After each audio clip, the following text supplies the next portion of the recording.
Everyone, আপনাদের সবাইকে welcome করছি এটিএন নিউজের সাপ্তাহিক বিনোদনমূলক আয়োজন বক্স অফিসে। দর্শক, আজকের box office superhit because Neelchakra. কি ছিল এই নীলচক্রে? অনেক বছর ধরে, প্রায় এক বছর ধরেই তো আমরা গবেষণা করছি যে কি ছিল এখানে, কি হবে, গল্পটা কি হবে, এবং বর্তমানে যে প্রশ্ন কেমন ছিল, দর্শক প্রতিক্রিয়া কেমন ছিল, অভিজ্ঞতা কেমন ছিল, সেই গল্পগুলো আজকে আমরা শুনবো। এবং নীলচক্রের মূল নীল নকশা প্রণয়নকারী দুইজনকে আজকে আপনাদের মাঝে নিয়ে এসেছি। দর্শক, তাদের সঙ্গে পরিচয় করিয়ে দিব, তবে তার আগে আপনাদের সবাইকে ওয়েলকাম করছি আমি নুসরাত জারিন।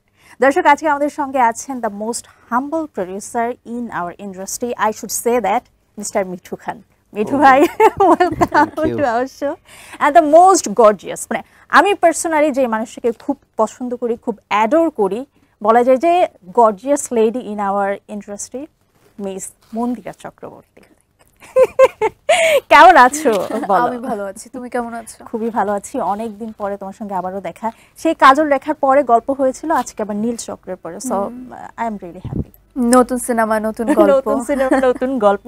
বাট একটা প্রশ্ন তোমার কাছে আমার গত বছরও ছিল, যে খুবই এক্সাইটেড ছিল তুমি, তোমার এক্সাইটমেন্ট দেখে আমারও মানে খুব এক্সাইটেড ছিলাম যে আমারও দেখতে হবে। কি বিষয়? কারণ তুমি আরিফিন শুভর সঙ্গে কাজ করছো, তোমার ছোটবেলায় ক্রাশ।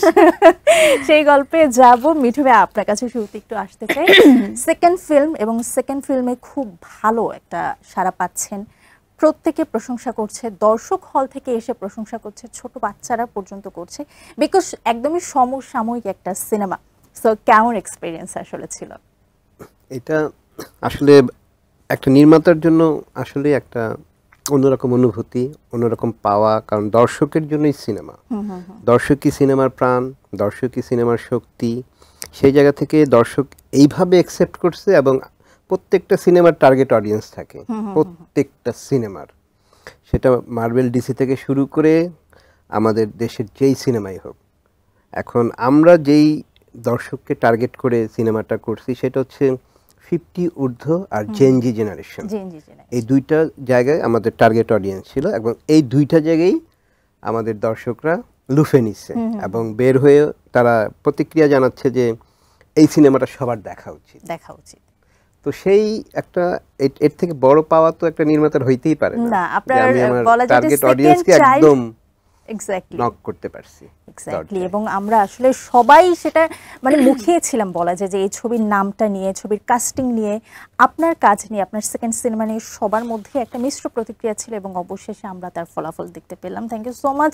দারুণ আউটস্ট্যান্ডিং কাজ ছিল আপনার। মন্দিরা, কাজল রেখা থেকে রাইমা, কেমন ছিল আসলে জার্নিটা? আমি গত বছর প্রশ্ন করেছিলাম, আমি একটু চেয়েছিলাম যে একটু বলো তো এই সিনেমাটা কেমন হচ্ছে, তুমি একদমই বলোনি। সেদিন অনেক দুষ্টুমি করেছো, সব বলে দেব, সব প্রশ্নের উত্তর দিয়েছিলাম, বাট এই সিনেমা সম্পর্কে বলোনি। So Mandira, how was the experience? So good. মানে আমার জার্নিটা তোমার কাজল রেখা থেকে রাইমা হয়ে ওঠা, এটা ভীষণ পরিমাণে এনজয় করছি আমি। আর তার থেকে এনজয় করছি এই কারণে যে দর্শকরা খুব ভালো মতো আমাকে অ্যাকসেপ্ট করেছে। কাজল রেখায় পুরো অন্যরকম ভাবে দেখেছে আমাকে। আবার সাদামাটা গ্রামের মেয়ে, একদম 400 বছর আগের একজন কাজল রেখা, তার জীবন। এক্স্যাক্টলি। আবার এখানে নীলচক্রে সেই প্রজন্মের একটা মিডল ক্লাস ফ্যামিলির একটা মেয়ে দেখতে পাচ্ছে।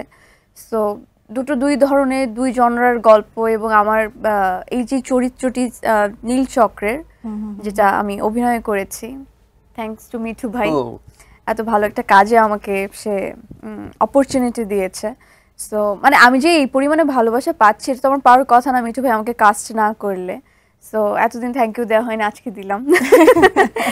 মানে আমার ভীষণ পরিমাণে ভালো লাগছে। আর রিলিজ হওয়ার পর এখনো পর্যন্ত দর্শকের যে পরিমাণে সারা, ভালোবাসা, প্রশংসা পাচ্ছি, তাদের এত পরিমাণে আমাদের গল্পটা ভালো লেগেছে, সবকিছু মিলিয়ে খুব চমৎকার যাচ্ছে। আসলেই চমৎকার ছিল। বাংলাদেশে আমরা মিঠু ভাই বিভিন্ন ধরনের কাজ দেখে থাকি। সিনেমার বর্তমানে যেটা হচ্ছে প্লাস পয়েন্ট, যে গল্পের ভিন্নতা আসছে। আগেও কমার্শিয়াল সিনেমা হতো, এখনো হচ্ছে, বাট অনেক কিছু চেঞ্জ হচ্ছে, অনেক গল্প ভিন্ন মাত্রায় নতুনভাবে পাচ্ছে। এবং আপনি, আমার বলে যে খুবই সাহস করে ভিন্ন রকম একটা গল্প সামনে এনেছেন। আমি একটু জানতে চাই, এই প্রশ্নটা আমি সবাইকে দেখেছি মন্দিরাকে করতে, যে আপনাকে কল দেয়া হয়েছিল, কল দেওয়ার পরে অনুভূতি কেমন ছিল? মন্দিরার সঙ্গে টাইমিং মিল ছিল না, সে বলছে না করব না। সো মিঠু ভাই, কেন মন্দিরাকেই চুজ করে নিলেন? ও এটা তো অ্যাকচুয়ালি এতদিনে বলা হয়েছে, তারপর আমি অনেকবার। নতুন করে আমি বলি, এতদিন মন্দিরা হ্যাঁ, বলছে, এতদিন মন্দিরাকে প্রশ্নটা করা হতো যে কেন আপনাকে আমি চুজ বলি, করা right. হতো। তো সেই জায়গা থেকে আমার সিনেমার যে গল্প, সেই গল্পের জায়গায় আমার ক্লাসিক নাচ জানা একজন লাগবে, নায়িকা লাগবে বা প্রোটাগনিস্ট লাগবে। সেই জায়গা থেকে আমরা খুঁজে খুঁজে খুঁজে খুঁজে খুঁজে খুঁজে দেখলাম, কি জানলাম যে মন্দিরা নামে একজন আছেন, সে তার আগে ক্লাসিকও অত জানে। ভালোভাবে চিনতেন না, হুম। কাস্টিং না, করার আগে ক্লাসিকটা, ওইভাবে। কাজল দেখো ক্লাসিক করে নাই, আচ্ছা, কিন্তু নায়িকা হিসেবে ক্লাসিকটা জানা মন্দিরাই একমাত্র। তারপরে একদিন কথা হইলো, অফিসে আসলো, গল্পটা শুনাইলাম। ওই সে তো জায়গা প্রথমে না করেছিল, তখন রাগ না না লেগেছিল। না, না করা মিঠু ভাইকে হয়নি, যে তুরান ভাই যে আমাকে ওই যে ফোন ও, দিয়ে আচ্ছা, বারবার আচ্ছা। যে মিঠু ভাইয়ের যে অ্যাসিস্ট্যান্ট যে ছিলেন তার সাথে আমার কথা হচ্ছিল, যে প্রথম যখন আমাকে জানিয়েছিল তখন আমি নেপালে, তারপর যখন জানিয়েছে তখন আমি ইউএসএ তে, এরকম ব্যাপারটা হচ্ছিল। যতবার তুরান ভাইয়ের সাথে কথা বলছিল ফোন ততবারই দিচ্ছিল, আপু timing আপনি কি মিলছিল এসেছেন? না। আমি বলছি, নো আমি তো এখন আসে, বলে আপু একটু আসেন। তো তারপরে এসে আমার মিঠু ভাইয়ের সাথে কথা হয়, মানে অনেকটা দিন পর। হ্যাঁ, তো গল্প শোনার পরে আরো না করেনি। সুযোগই নাই, Exactly. কারণ এটা ওর একদম জীবনের সাথে এক্স্যাক্টলি। মিলে গেছে। তার আসলেই বলা যায় যে তোমার কাজ করতেও এখানে খুব ইজি হয়েছে, যেহেতু হ্যাঁ। অ্যাজ এ ড্যান্সার বা সব দিক থেকে ইজি ছিল। বাট তোমরা কি তখন জানতে যে দুইজনই একই প্ল্যাটফর্মে বা একই টেলিভিশন চ্যানেলে একসময় কাজ করতে, ও বা না। শুরুটা না, ছিল? আমি একদমই জানতাম না, আমি আচ্ছা, খুব recently আজকে হয়তো বা জেনেছি। আজকে ফার্স্ট জানলে, এবং আমরাও আজকে প্রথম জানলাম যে মিঠু ভাই একটা বেসরকারি টেলিভিশন চ্যানেলে প্রায় অনেক দিন, 7 বছরের মতো যুক্ত ছিলেন। সেই চ্যানেল থেকে মন্দিরার মিডিয়ার যাত্রা শুরু হয়েছিল। থ্যাংক গড আপনারা তখন জানতেন না। মন্দিরা, সো আরিফিন শুভর সঙ্গে যখন বলা হলো, যখন মিঠু ভাই বললো যে কাস্টিং এ আরো কয়েকজনের নাম বলা হয়েছে, বাট সেকেন্ড ডেতে আমি যতদূর জানলে যে আরিফিন শুভ ভাইয়ের সঙ্গে কাজ করার এক্সপিরিয়েন্স, এবং বর্তমানে আমার মনে হয় যে খুনসুটিটা খুব দারুণ জমছে। যেইভাবে এটা তোমাকে, আমি একটু হ্যাঁ, যদি sure, বলে তারপরে ও বলুক, Please, তাহলে please. জমবে। কারণ এইখানে আমি জানি না আরিফিন শুভ আমার সাথে সিনেমা করবে কিনা, আচ্ছা, কারণ সেও তো একটা সুপারস্টার। তো সে করবে কিনা আমি জানি না, আমি অপশন ছিল যে এ এ এ, তো সেখান থেকে ও 2টা অপশন চুজ করছে। আচ্ছা, নায়িকা চুজ করেছে, নাইস। মিঠু ভাই আর কিছু বলেন না প্লিজ। প্লিজ মিঠু ভাই, আপনার বলতেই হবে আজকে।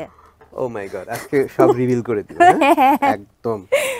তো সেই জায়গা থেকে ও ই করছে, তারপরে নক দিছি, দুজনকেই নক দিছি এবং দুজনই করবে। বাহ, তখন কি করলেন? পরে আল্লাহ। ফার্স্ট প্রায়োরিটি কে? ফার্স্ট প্রায়োরিটি আরিফিন শুভ। আচ্ছা, দ্য সুপার পাওয়ার অফ হ্যাঁ। The heroine. তারপরে তো শুভ ভাইয়ের সাথে বসার পরে পুরো মোড় ঘুরে গেল সব। আচ্ছা, মানে সে এমন ভাবে গল্পটাকে, সে কনসেপ্টটাকে যখন ই করছে যে এটা তো সমসাময়িক, এমন ভাবে ইনভলভ হয়েছে সে। আমি সব সময় বলি যে আর সে এমন একটা মানুষ, চুল থেকে পায়ের নখ পর্যন্ত সে শিল্পী। আসলে অবিশ্বাস্য তার ইনভলভমেন্ট থাকে একটা প্রোডাকশনের সাথে, এবং সেটে সে যা করছে, ও মাই গড, হাসাহাসি পাশাপাশি, এরে খোঁচা ওরে খোঁচা, মানে থ্যাংক গড আপনার কেউ যেন আপনার ঝিমে জন্য না ইজি যায়। ছিল, যেহেতু মিঠু ভাই একটু চুপচাপ থাকতে পছন্দ করে। আমার মনে হয় তুমি আর শুভ খুব মানে বেচারাকে জ্বালিয়েছো শুটিং এ Shooting এ। আমি করনি? কোয়াইট ইম্পসিবল, আমার মতো ভদ্র মেয়ে এই দুনিয়া থেকেও পাবে না। মিঠু ভাই, না না না, একদমই না। আর শুভ ভাই আমি কখনো কাউকে খুব চাটাই না। প্রাণ, শুটিং এর স্পটের প্রাণ, সে সবার সাথে হাসাহাসি করে একদম প্রাণ ধরে রাখতো সে। বাহ, না, আমি সবসময় বলতাম না যে আমার গেলে আমার কখনো মনে হয়নি যে আমি শুটিং করছি।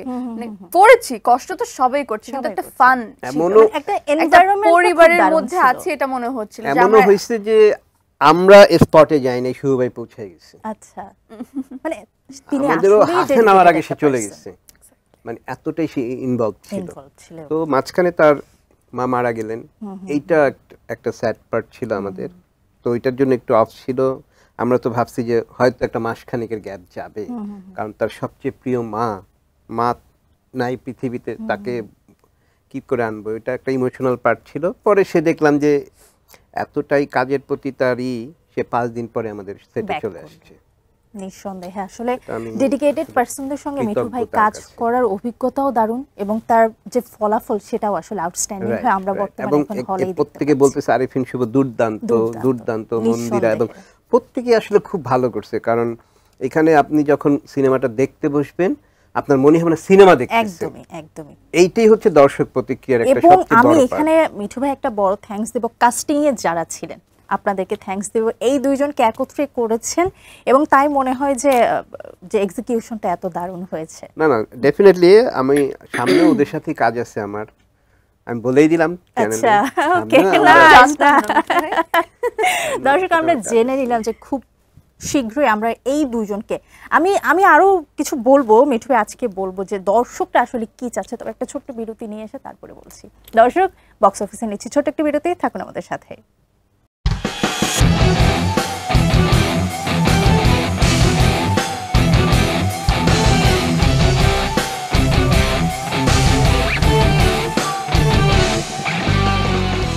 দর্শক বিরতির পর সবাইকে আরো একবার স্বাগত জানাচ্ছি বক্স অফিসে। দর্শক চলুন ফিরে যাই আমরা আমাদের আজকের অতিথির কাছে। ব্রেকের আগে কাস্টিং নিয়ে কথা বলছিলাম যে মিঠু ভাই অল থ্যাঙ্কস টু ইউ, এই দুইজনকে একসঙ্গে করতে পেরেছেন দেখেই, মানে দুইজনের আগ্রহ এত বেশি ছিল দেখে কেমিস্ট্রিটা এত দারুণ জমেছে, স্পেশালি গানটার মধ্যে বাইকে দুইজন একসঙ্গে বসে আছে, যেতে যেতে যেতে যেতে যেতে যেতে সুন্দর একটা গান, আউটস্ট্যান্ডিং। মানে আমার এটা মিলিয়ন ভিউ ছাড়িয়ে গিয়েছে, মনে হয় প্রথম বা দ্বিতীয় দিন আমি যতদূর শুনেছিলাম যে এত আউটস্ট্যান্ডিং একটা গান ছিল। একটা সত্যি কথা কি, আমরা বাংলাদেশে যেটা হয় যে আমরা প্রশংসা করতে একটু কম পছন্দ করি, কিন্তু এই গানের কমেন্ট বক্সটা ভর্তি প্রশংসা দিয়ে, এত দারুণ ছিল। সো তোমার পছন্দের নায়ক, তোমার তো ছোটবেলার ক্রাশ, কয়েকদিন আগে দেখলাম তোমাকে কোলেও তুলে নিল, কেমন অনুভূতি? তার সাথে কাজ করে আমার খুবই ভালো অনুভূতি। আর সত্যি কথা বলতে সে এত দুর্দান্ত অভিনয় করে, আমি যখন তার অভিনয় দেখি আমি পুরো তাকিয়ে থাকি যে এত সুন্দর করে এত নিখুঁত করে ডে বাই ডে নিজেকে আরো প্রিপেয়ার করছে, মানে অনেক কিছু তার থেকে শেখার আছে। সে অনেক কাম, অনেক জেন্টেল, তো সবকিছু মিলিয়ে মিঠু ভাই কেন হাসছে আমি জানি না, তুমি আমাকে দোষ দিও না। তো সবকিছু মিলিয়ে খুবই ভালো লেগে গেছে কাজ করতে। আর ইন ফিউচার আমি চাই তার সাথে আরো কাজ, আমরাও আসলে চাই, দর্শকও আসলে চাই। দর্শক এমন ভাবে চায় মিঠু ভাই, আমি আপনার কাছে আবদার করছি, আমার আবদার এবং দর্শকের আবদার, যে দুইজনকে বিয়ে করিয়ে দেন। মিঠু ভাই আপনি একটা কাজ করতে পারেন। না না আমি আপনাকে একটা সাজেস্ট করতে পারি। না না না দর্শক তো বিয়ে চাচ্ছে, তো বিয়েটা তো এই মুহূর্তে পসিবল না, যেহেতু তো আপনি একটা সিনেমা বানান, সেখানে আমাদের বিয়েটা দেখাতে পারেন। এটা অবশ্য করতে পারেন, একটা রোমান্টিক সিনেমা, দর্শকের যে চাহিদাটা আমরা মিটিয়ে দিই, সেটা পিওর রোমান্টিকই আসে, একদম পিওর রোমান্টিক, কোন ধরনের রহস্য থাকবে না, কোনো চক্র থাকবে না, বলেই দিলাম। অলরাইট দর্শক, আমরা নতুন একটা তথ্য পেলাম, সেটা হচ্ছে আমরা খুব শীঘ্রই আপনাদের পছন্দের এই দুইজন আর্টিস্টকে দেখবো সম্পূর্ণ রোমান্টিক সিনেমা, সেখানে বিয়ে করিয়ে দিবে মিঠু ভাই, বলে দিয়েছে আজকে।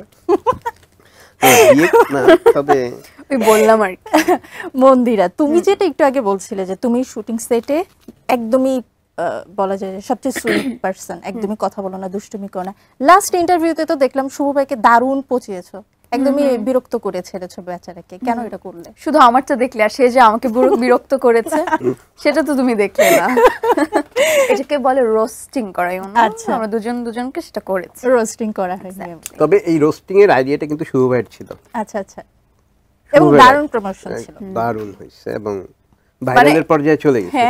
মানে জাস্ট বের হলো আমাদের প্রমোশনাল ভিডিওগুলো, প্রথম যেটা বেরিয়েছিল, আমি জাস্ট সকালবেলা উঠলাম, দেখলাম ভিডিও বেরিয়েছে এবং দেখলাম যে নন স্টপ রেসপন্স আসছে, টেক্সট আসছে এবং হিউজ পরিমাণে জাস্ট ভাইরাল ওটা। এবং আমার কাছে সবচেয়ে ইন্টারেস্টিং লেগেছে তোমরা একদম র টপিক গুলো তুলে এনেছো, আর বায়োপিক করবা, তোমার এই লাইনটা কিন্তু ভাইরাল। না না, এটা কি ঠিক? একটা শিল্পীকে পলিটিক্যাল জায়গা দিয়ে বিচার করা? কখন সে ক্যারেক্টার প্লে করছে, তাই না? সে তো পলিটিক্স করে না, এমপি পদে দাঁড়ায় নাই বা কোনো টাকাই করে নাই, কখনোই না। এখন শিল্পীর সত্তাই হচ্ছে বিভিন্ন সময় নিজেকে ভাঙা গড়া, তার মধ্য দিয়ে। সো ডেফিনেটলি আমরা এই জিনিসটা থেকে বিরত থাকবো, এটাই আসলে প্রত্যাশা।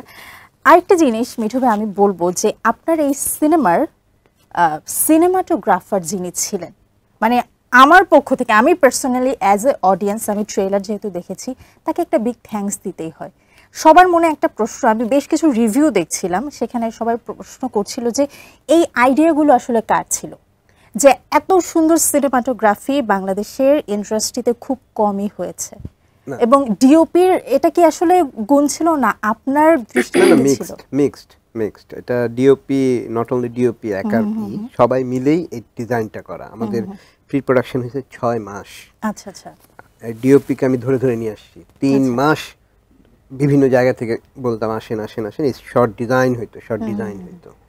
সেই ডিজাইনের ফলাফল স্ক্রিনে আজকে সবাই পাচ্ছে। তবে ডিওপির চেষ্টার কোনো ত্রুটি ছিল না বা চেষ্টার কোনো কমতি ছিল না, নিঃসন্দেহে সে যথেষ্ট এটা শ্রম মানে দিয়েছে, সেটার আউটপুট সবাই দেখতে প্রশংসা পাচ্ছে। নিঃসন্দেহে অ্যাক্টিং যারা করেছেন তাদের প্রশংসায়। যেমন পঞ্চমুখ আমি একটা ডিফারেন্ট পেলাম। এই পর্যন্ত তো বেশ কয়েকটা সিনেমা রিলিজ হয়েছে, আমরা শাকিব খানের বিভিন্ন সিনেমার ভিএফএক্স নিয়ে খুব প্রশংসা পেয়েছি, বাট নন কমার্শিয়াল এই একটা সিনেমা আমি নিজে রিসার্চ করে যেটা পেলাম, পাবলিক একটা জিনিস খুব সুন্দরভাবে দেখেছে, সেটা হচ্ছে সিনেমাটোগ্রাফি। একটা সিন আমি স্পেসিফিকলি বলবো, যেখানে শুভ ভাই এবং আরেকটা ক্যারেক্টার ছিল, পিছনে আপনারা যে একটা দরজা রেখেছেন, দুই পাশে দুইটা লাইট, দরজাটা সমানভাবে বন্ধ, তার উপরে একটা দরজার মধ্যে লাইট, মানে নিঃসন্দেহে এত সুন্দর কালার গ্রেডিং, রাইট, দুই এর যে একটা জানলা ছিল মিডলে, এটা অনেক জায়গায় ছিল, কস্টিউমের ক্ষেত্রেও ছিল, তারপরে আপনার সেট ডিজাইনের ক্ষেত্রে ছিল, তারপরে বিশেষ করে আপনি যখন সংলাপে যাবেন, এই সংলাপে দেখবেন যে আপনার বুকিশ কোনো সংলাপ নাই, একদমই নেই। আপনি পুরো সিনেমার সাথে মনে হবে যে এইভাবেই তো আমি কথা বলি, এইভাবেই তো যাই, একদমই বর্তমানের সঙ্গে একদমই এবং বাস্তবিকতার সবচেয়ে সঙ্গে বড় কথা হচ্ছে যে এই সিনেমায় আমরা একটা দীর্ঘ সময় রিহার্সেল করছি। সিনেমার রিহার্সেল যে একটা পার্ট হইতে পারে, এখন অনেক সিনেমা হয়তো হয়, অনেক হয় না, আমার সিনেমায় ছিল প্রপার। সেটা আরিফিন শুভ, বাবু ভাই থেকে শুরু করে সবাই রিহার্সেলে। মন্দিরাকে আমি একদিন পাইছি রিহার্সেলে, আমেরিকাতে বসেছিল, এয়ারপোর্ট থেকে নেমে সোজা রিহার্সেলে ঢুকছে, একদম সোজা। মিঠু ভাই, থ্যাংক ইউ সো মাচ। গল্পগুলো শুনবো, তবে ছোট্ট একটি বিরতি নেই। মন্দিরা, একটা ছোট্ট বিরতি নিয়ে আবারও ফিরছি। দর্শক, নিচ্ছি ছোট্ট একটি বিরতি, বক্স অফিসে ফিরে আসছি কিছুক্ষণের মধ্যে।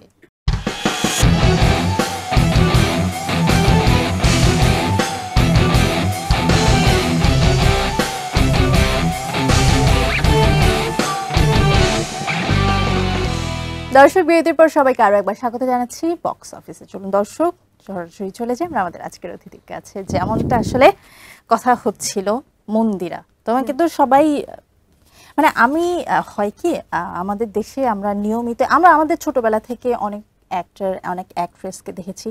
আমাকে যদি পার্সোনালি চুজ করতে বলা হয় যে who is the most gorgeous, the answer is you. মানে তোমার সঙ্গে আমি প্রায় প্রোগ্রাম করি এই জন্য না, বাট আজকের প্রোগ্রামের আগে আমি ভাবছিলাম যে এত গর্জিয়াস একটা পার্সন আসবে, আমি কোন ড্রেসটা পরবো।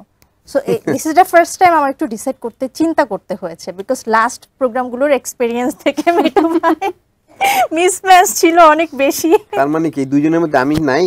না, আপনি একটু পরে। সো সবকিছু মিলে খুব ভালো যাচ্ছে।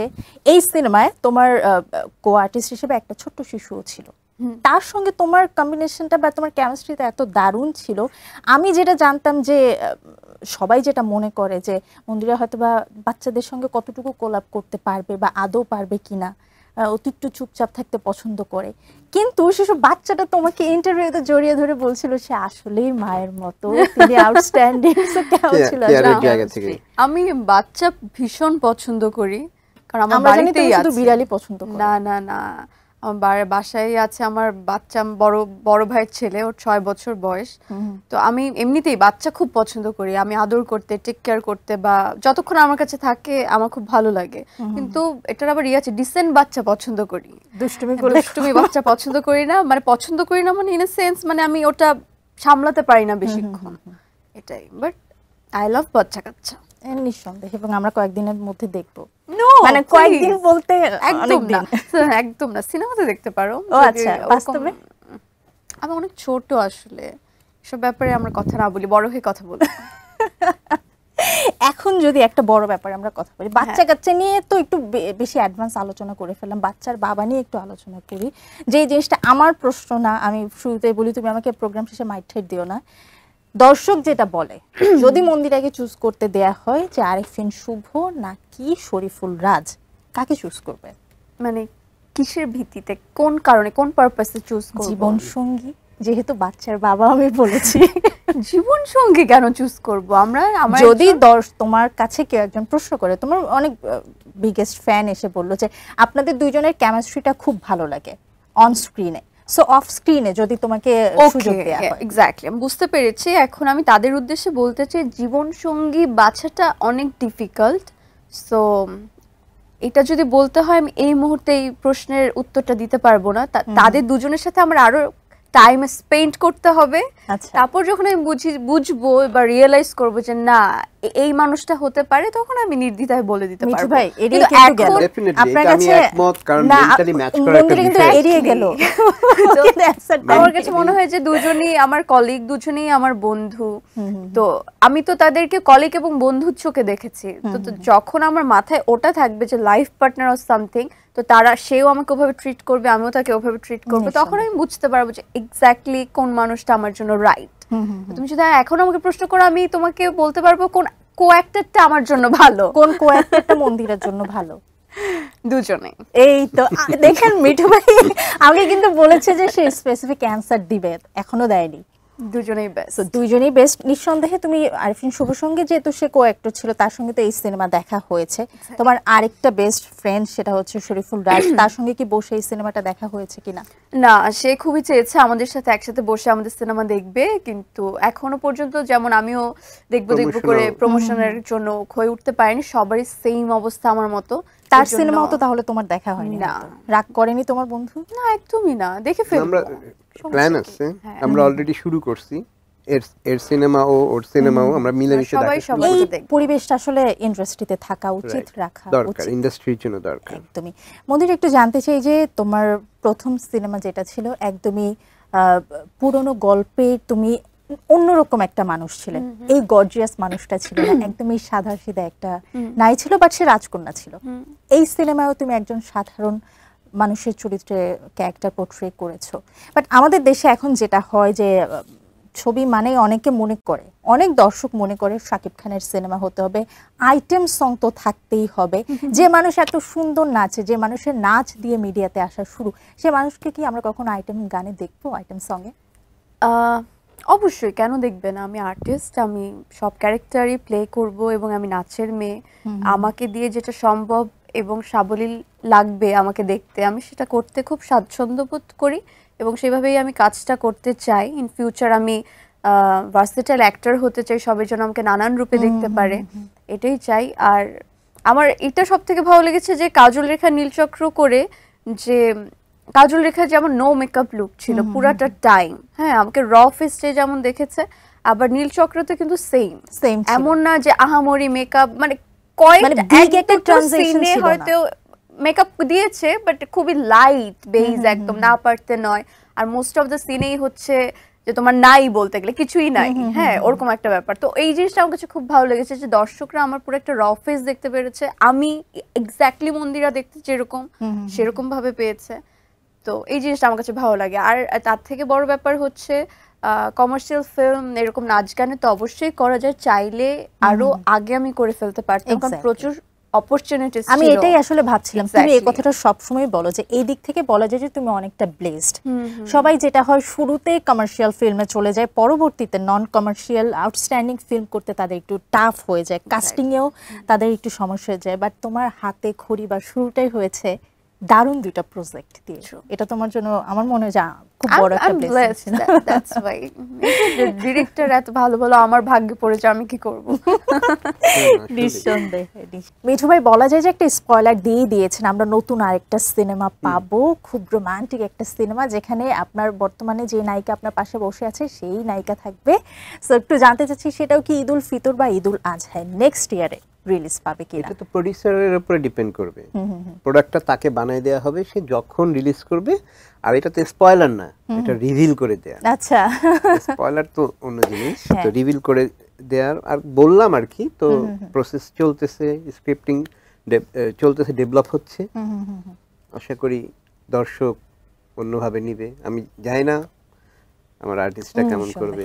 এই যে ভিন্ন প্রেক্ষাপটে একটা সিনেমা তৈরি করলেন নীলচক্র, জেনজিদের নিয়ে, বর্তমানের যে সমস্যাগুলো নিয়ে, এর পেছনে কি কোনো স্পেসিফিক কারণ ছিল যে বাস্তব জীবনে কোনো অভিজ্ঞতাকে কাজে লাগিয়ে? ছিল, কারণ আমি প্রায় বলে থাকি যে আমাদের এই সিনেমাটার আমরা একটা ফেসকে ধরে ইন্সপায়ার্ড হয়ে ওই জায়গাটাকে আমরা এই জেনজির মধ্য দিয়ে চলে গেছি।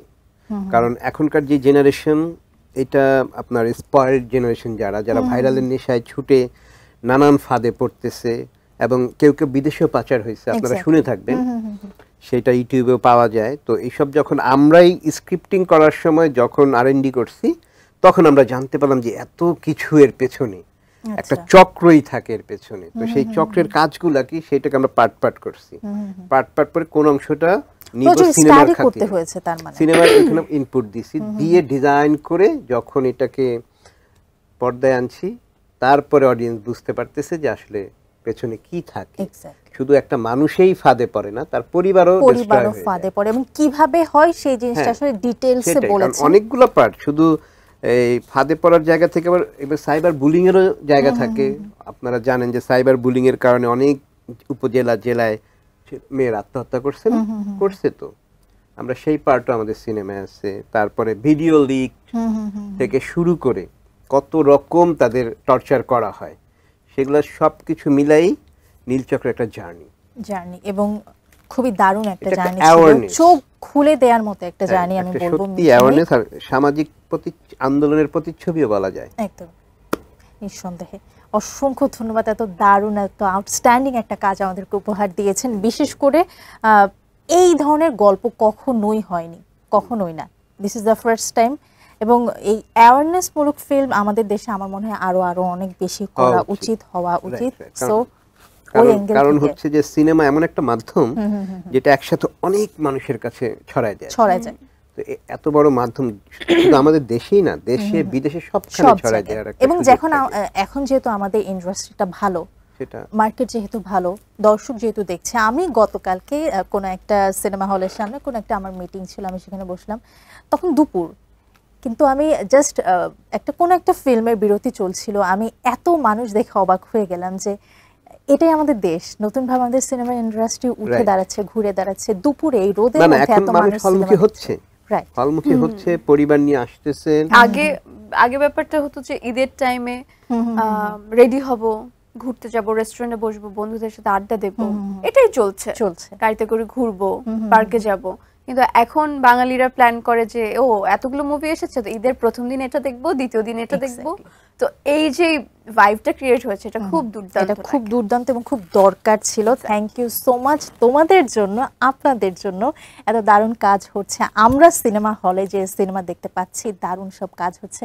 মন্দিরা, মানে নিঃসন্দেহে তুমি সেই শুরু থেকে খুব দারুণ কাজ করে আসছো। কাজল রেখাতে খুবই দারুণ করেছো, এই নীলচক্রে খুবই দারুণ কাজ করেছো। তুমি আমার খুবই পছন্দের একজন মানুষ, অনেক অনেক শুভকামনা রইল তোমার জন্য। এবং একটা রিকোয়েস্ট, তুমি মন্দিরেই পছন্দের, গর্জিয়াস, আপনি অলওয়েজ পছন্দের। মিঠু ভাই একটু বলো কিছু। মিঠু ভাই থ্যাংক ইউ সো মাচ। সবসময় এই যে আমি শুরুতেই যেমনটা বললাম যে আমরা অনেক প্রডিউসারকে দেখেছি, অনেক ডিরেক্টরকে দেখেছি, সরি নট প্রডিউসার, অনেক ডিরেক্টরকে দেখেছি, বাট এত হাম্বল মানুষ আমি খুব কমই পেয়েছি।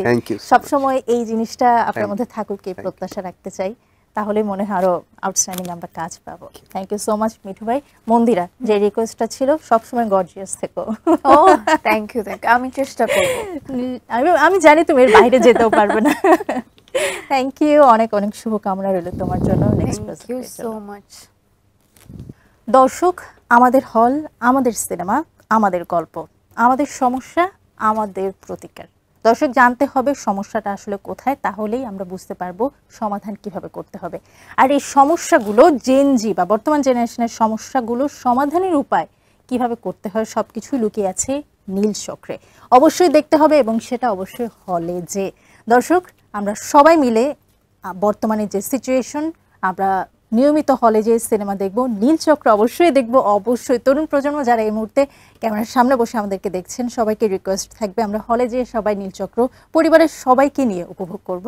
Thank you so much. আগামী সপ্তাহে আবারও দেখা হবে ATN নিউজের পর্দায়। ততক্ষণ পর্যন্ত ভালো থাকুন, সুস্থ থাকুন, ATN নিউজের সাথেই থাকুন।